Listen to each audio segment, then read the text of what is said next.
Hey everyone, this is Pritham, and in this video we will see how to draw the dimensions.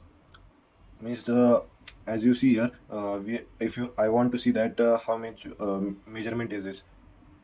Means this is 8 meter. I know that, but if I want to put this value here of the 8 meter, how to put that?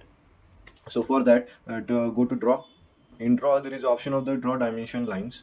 Click on it, and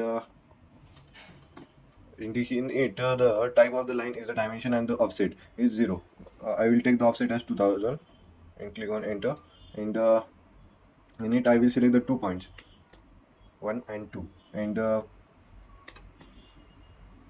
put the dimension here. As you see here, the dimension of the 8 meter is seen here, right?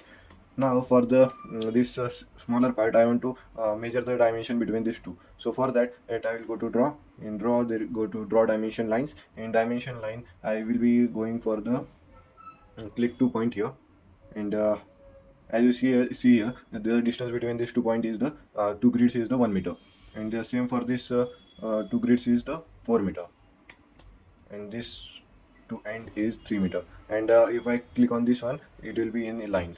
This is 3 meter, this is 2 meter, this is 1 meter, and this is 4 meter. And if I want to calculate this dimension of this line, then I can also calculate this dimension, that is 8 meter. Same for this one,